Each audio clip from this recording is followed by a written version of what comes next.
What's up, you guys? Welcome back to the channel. Now, we were on quite the streak whenever it came to missing cars in our car sharing fleet. But all good things must come to an end. Unfortunately.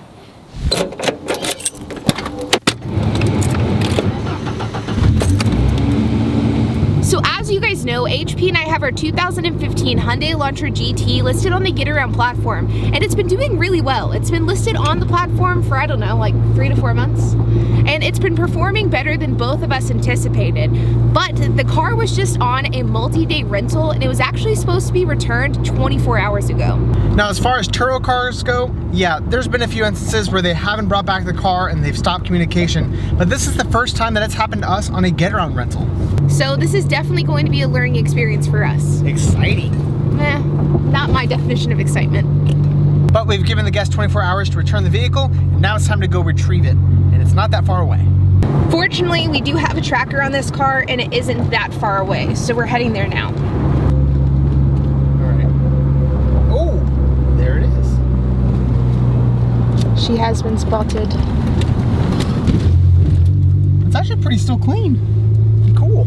Now, hopefully we're able to get in the car because the guest said the car is disabled, so we'll see. There it goes. It's open. Now, getting in the car isn't really the big battle I'm concerned about.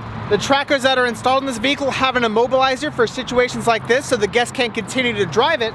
So hopefully we are able to drive it. We're in. Question is, where is the key?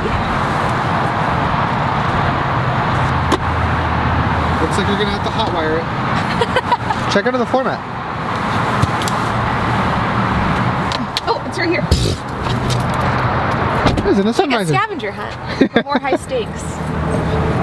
I was gonna have you hotwire it.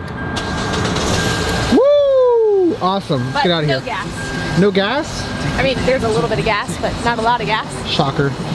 So now that we've gotten the car back, we do have to fill it up and clean it out in order to prep it for its next rental.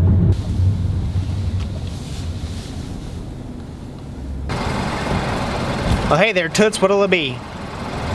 Premium, brother. Premium it is. No, unleaded.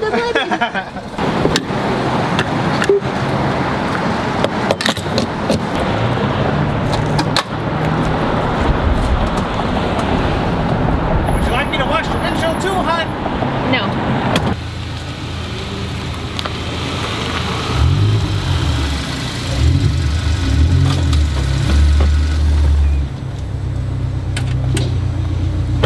Now, all things considered, this is actually probably a best case scenario because sure, the car was kept 24 hours after it was due, but the car was left pretty close to where we're located. We were able to successfully get into the car and it was left relatively clean.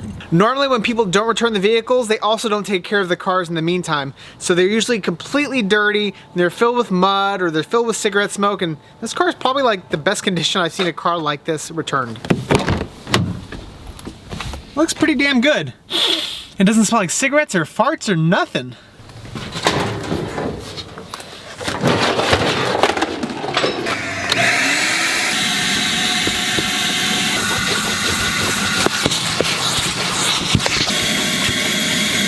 Now, whenever it comes to platforms like Getaround versus other platforms that we have more experience with, like Turo, there are of course things that we like and dislike about both platforms.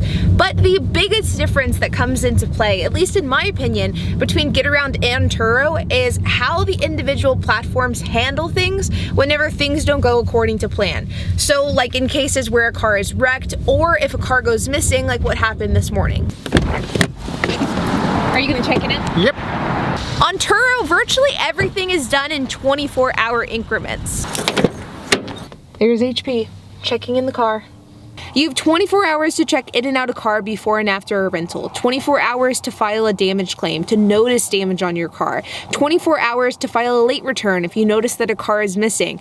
Basically, everything needs to be done within 24 hours, and if you don't do that within that 24-hour period, you leave yourself exposed to pretty big liability. And in some cases, Turo may not cover you if there is some sort of damage or some sort of issue.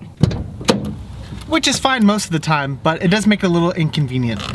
But Getaround, on the other hand, they do everything automatically. Because of the fact that whenever you list a car in Getaround, you have to install a Getaround tracker, Getaround keeps pretty close tabs as to where cars are versus where they should be, when cars aren't returned, and in the case of this Hyundai Elantra, we actually didn't even notice that the car hadn't been returned yet. The only reason why I realized it is because I checked my email and I saw that I had an email from Getaround letting me know that the guest didn't return the car, that they were on top of it.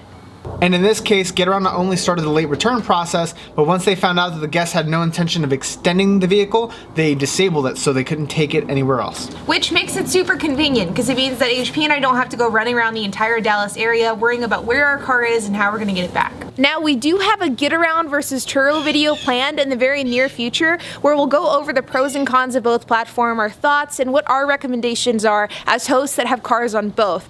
But for now, we're just happy to have our Getaround car back. But guys, as always, be sure to hit that like button, hit that subscribe, and hit that notification bell. We'll see you in the next episode.